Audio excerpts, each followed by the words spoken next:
जिनके घर में ज्यादा रोग हो, बीमारी हो, ज्यादा तकलीफें आ रही हो, कष्ट बढ़ रहा हो,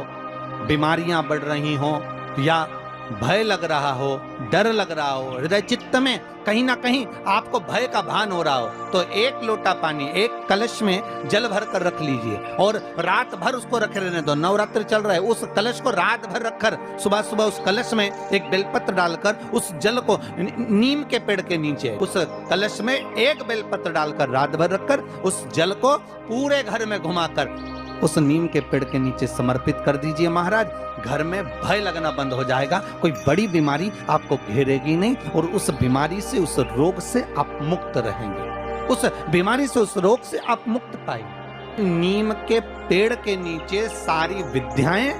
आद्य शक्तियां, सारी देवी उस नीम के पेड़ के नीचे विराजमान रहती हैं। सारे देवी देवताओं को बहुत सा सामान चाहिए होगा, पर मेरे विश्वनाथ को कुछ नहीं चाहिए, मेरे शंकर को चाहिए क्या? अगर आपके जीवन में ऐसा लगे कि बहुत बड़ी बीमारी आ गई और आपके घर का व्यक्ति वेंटिलेटर पर पड़ा हुआ है, तो शमी के वृक्ष के फूल ले आओ 7, और शमी के वृक्ष के 7 फूल लाकर एक एक फूल शंकर भगवान को श्री शिवाय नमस्तुभ्यम कहकर उस व्यक्ति के लिए जो पड़ा हुआ है, अंतिम सांसें गिन रहा है, जिसको अटैक आ गया, अंतिम सांसों में जो गिन रहा है, उसके नाम से भगवान शंकर पर चढ़ाना प्रारंभ कर दो। मात्र 7 पुष्प, उस शमी के वृक्ष के 7 पुष्प आप शिव को समर्पित करिए, उसका नाम और गोत्र बोलकर, और भगवान शंकर का मूल मंत्र श्री शिवाय, जम के बोलिए श्री शिवाय नमस्तुभ्यम बोलकर एक एक शमी का फूल शंकर पर चढ़ाना प्रारंभ कर दो। फिर आगे वो विश्वनाथ की मर्जी है, वो प्राण कैसे लेकर वापिस आता है, उस काल से छुड़ाकर महाकाल कैसे लाता है, ये वो जाने। आपका फर्ज केवल आप अदा करिए। जब अंत में डॉक्टर भी हार जाते हैं, जब अंत में डॉक्टर भी कह देते हैं कि अब हमारे बस का नहीं है, अब तो उस परमात्मा के हाथ में, मतलब डॉक्टर को भी मालूम है कि एक और डॉक्टर बैठा हुआ, एक डॉक्टर और है, वो बस वो थोड़ा सा दूर तो रहता है पर करीब भी बहुत है। कई लोग कहते हैं गुरुजी वो कैलाश पर रहता है बहुत, तो उनको बुलाएंगे तो आएंगे। हमने कहा कैलाश पर तो रहता ही नहीं है, जहाँ भक्त है वहाँ भगवान, वो दूर तो रहता ही नहीं। आप तो बस केवल उसको बुलाने का प्रयास करिए, आप दिल से बस उसको हाजिर, वो दिल से बुलाओ तो उसको। केवल 7 दाने चावल के जल के पात्र में चंदन में भिगोकर डाल देने पर और उससे कामना कर कर, आरोग्यता की कामना कर कर, मात्र घर के जो मटका होता है, परिंदा होता है, उसके पास में समर्पित कर देने पर भगवान शंकर का नाम स्मरण कर कर जीव की रोग से मुक्ति भी हो जाए। रोग नहीं घेरता उसको, आरोग्यता का अनुभव, आरोग्यता का सुख प्राप्त होता है। शिव महापुराण के लिए लोग कहते हैं, कई लोगों के, कई विप्रजन, कई ब्राह्मण जन भी पूछते हैं, गुरुदेव ये बताओ कि इतने सारे उपाय आप बताते हो पुराणों में से निकाल कर, और हम भी प्रयास करें इसको निकालने के लिए, तो हम कौन सी पुराणों में ढूंढे? तो आपसे भी निवेदन है, स्कंद पुराण से निकालिए, लिंग पुराण से निकालिए, नर्मदा पुराण से निकालिए, देवी भागवत से निकालिए, श्रीमद् भागवत से निकालिए, शिव महापुराण से निकालिए, गर्ग संहिता से निकालिए, पद्म पुराण से निकालिए, राधा वल्लभी से निकालिए, एक एक पुराण में से, एक एक चरित्र में से, और तो और हम तो सहज भाषा में कहते हैं कि गीता प्रेस गोरखपुर की सारी गीता प्रेस गोरखपुर के अंक को लेकर आ जाइए, चाहे शिव अंक हो, चाहे सती अंक हो, चाहे पार्वती अंक हो, चाहे मानस अंक हो, चाहे धेनु अंक हो, एक एक भगवान गीता प्रेस का एक एक अंक खरीद कर लेकर आओ, कल्याण का एक एक अंक तुम्हारे पास में लेकर आओ, और उस अंक में से एक एक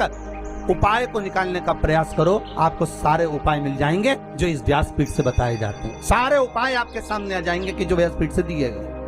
सारे उपाय आपके सम्मुख में, आप निकालो और उसको पढ़ो और उसको लाइए। बस दबा दिया गया। आज ढोंग, प्रपंच, छल ने, दुनिया के लोगों ने शिव महापुराण के उपायों को, शंकर की कथा को दबा दिया था। सारी पुराणें होती थी पर शंकर की पुराण नहीं होती थी महाराज, दबा दिया गया। और शिव महापुराण को केवल जगत में लेकर आना चाहते हैं कि शंकर को दुनिया पहचाने, शिव की साक्षी को पहचाने। शंकर है क्या, शिव का अनुमोदन क्या है। दुनिया के लोग टीवी के माध्यम से फिल्मों का निर्माण कर कर कह देते हैं कि इस पर दूध चढ़ाना, क्यों चढ़ा रहे हो, गरीब बच्चे को दूध पिला दो, ऐसा क्यों कर रहे हो। उस शंकर को जगत तक पहुंचाना है कि शंकर पर दूध क्यों चढ़ाया जाता है, शंकर पर दही क्यों चढ़ाया जाता है, शंकर पर जल क्यों चढ़ाया जाता है, शंकर पर बेलपत्री का महत्व क्या है, शंकर पर शमी पत्र का महत्व क्या है, क्यों शंकर भगवान को शमी के वृक्ष का मात्र 7 फूल चढ़ा देने पर व्यक्ति की मनोकामना पूर्ण हो जाती है, क्यों कहा जाता है। उसको निकालो, उसको समझो, उसको पढ़ो, उसको अपने जीवन में उतारो। किसी ने पूछा था कि गुरुदेव अगर भाग्य में दुख लिखा ही है